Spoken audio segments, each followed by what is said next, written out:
Story world के मुअज़्ज़ज़ दोस्तों, मैं हूं मलिक अबू बकर और आप लोग देख रहे हैं स्टोरी वर्ल्ड। दोस्तों, आज जो कहानी हम आपको सुनाने जा रहे हैं उसका उन्वान है लालटेन। वीडियो शुरू करने से पहले नए आने वाले दोस्तों से गुजारिश की जाती है कि चैनल को सब्सक्राइब करें और बेल आइकन को प्रेस करें और साथ में वीडियो को भी ज़रूर लाइक करें। आसमान काली चादर ओढ़ कर सो चुका था। रात काफ़ी भयानक थी, हर तरफ खामोशी छाई हुई थी। बिलाल काफ़ी साल बाद अपने गांव वापस आ रहा था। वो ये देखकर हैरान था कि गांव में एकदम सन्नाटा छाया हुआ था।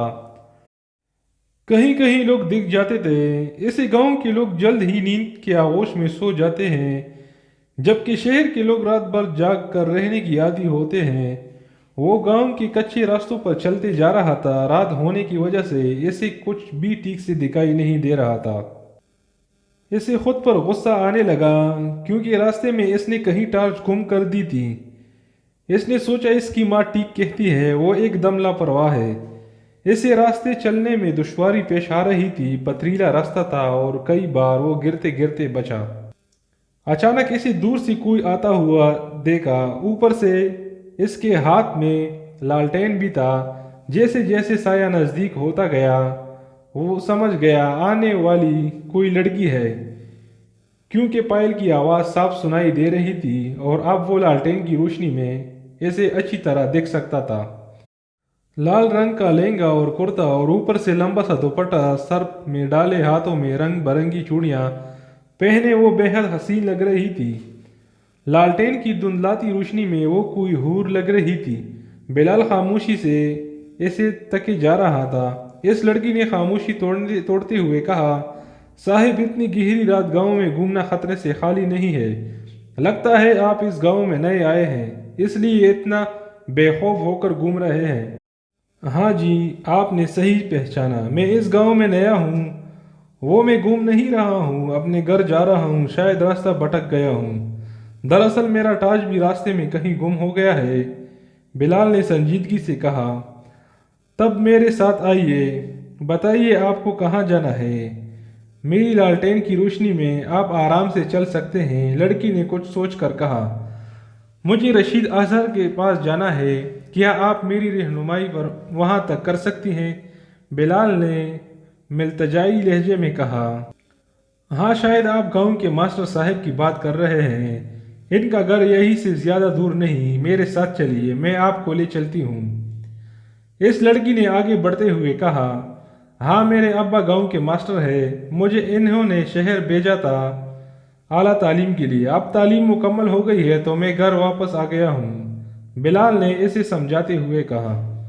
लड़की ने कुछ जवाब नहीं दिया, वो बस साथ चलती रही। थोड़ी देर बाद फिर बिलाल ने सवाल किया, आप मेरे अब्बा को कैसे जानती हैं?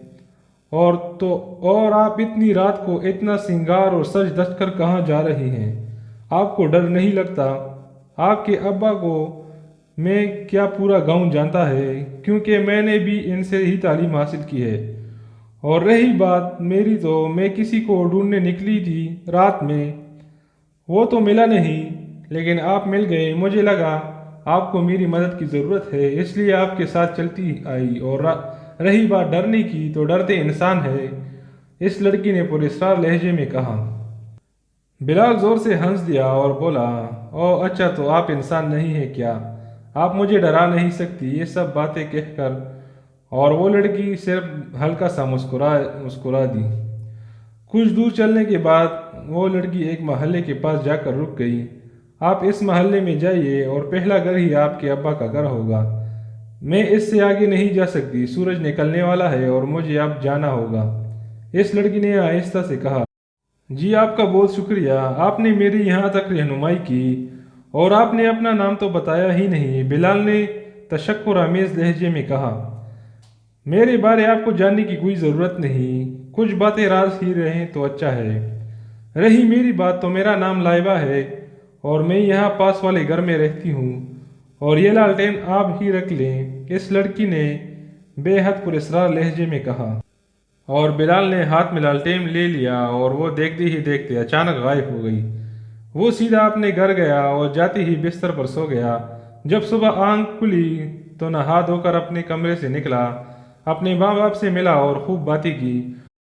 اور جب سب ناشتے سے فارغ ہوئے تو اس نے رات والا قصہ دہرا دیا۔ جب اس کی سب بات ختم ہو گئی تب دونوں ماں باپ ڈر سے ایک دوسرے کا منہ دیکھنے لگے۔